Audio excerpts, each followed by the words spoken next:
မငယ်ရဲ့ဆိုတဲ့25နှစ်ပြည့်တဲ့အချိန်ခါလည်းဖြစ်ပါတယ်ဒီပေါင်ကြားအောင်မြင်မှုတရခုနဲ့မမေ့နိုင်စရာစာသားလေးတွေနဲ့တေးသွားလေးတွေကိုထိန်းသိမ်းထားနိုင်တာသူ့ရဲ့အရေးသေးပါပဲသူ့ရဲ့ကျဲလက်ပါပဲအများကြီးဂုဏ်ယူပါတယ်ရှင်ကျမတို့ဗိုင်ယိုနီယာရဲ့ပြင်ဆင်လေးကလည်းမငယ်နဲ့လိုက်ဖက်ပြီးတော့ရန်ကိုလှပါတယ်ပကြီးဆရာရဲ့စိတ်ကူးပါတိတ်လှတာပဲမာကြီးရဲ့ပြောကြတယ်ဆိုလဲဆိုကောင်းတယ်ကလည်းကကောင်းတယ် body ထိန်းထားတာလဲအရန်မိုက်မလေးမမိုးမြောက်နေပြီတကယ်ပါကျွန်တော်အများကြီးအမိလိုက်ရအောင်ပဲမာကြီးအားပေးဖို့စောင့်နေတယ်ဟုတ်ပြီဖယ်ပေးလိုက်အောင်နော်ဆုံးနေ thank you မဒီတကဆိုရတာတယောက်တည်းဆိုတာတိတ်ပြင်းတာပဲကျွန်မဘာလို့လဲဆိုမှလည်းမသိဘူးရှေ့မှာဘာလို့လဲမသိဘူးညညလေးနဲ့သူနဲ့တွေ့ဆုံကောင်းမလားဖြစ်သေးပါဦးရှင်လေသူဘေးနားမှာလည်းမဒီရရှိနေတယ်ဒုက္ခပါပဲဘယ်သူနဲ့တွေ့ဆုံရမှာလဲသူနဲ့ဆုံရမှာလဲဆိုရင်ခေါ်ပေးရမှာလားမိုင်းခေါ်ပေးလိုက်တော့အန်ကယ်ကြီးတယောက်ကိုခေါ်လိုက်အန်ကယ်ကြီးခေါ်လိုက်အန်ကယ်ကြီးအာဇာနည်ဟုတ်တာဗော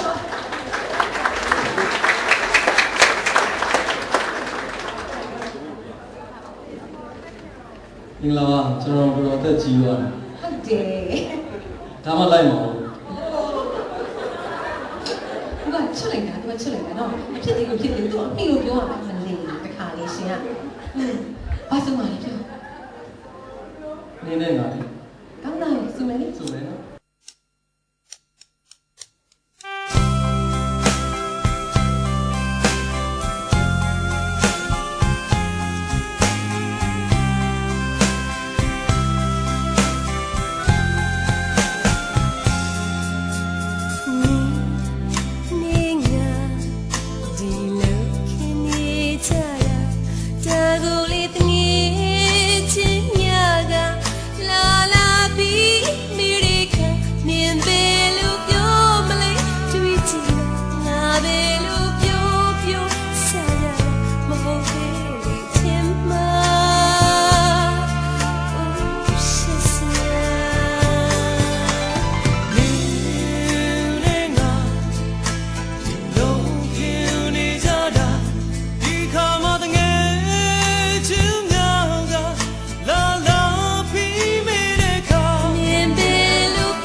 to see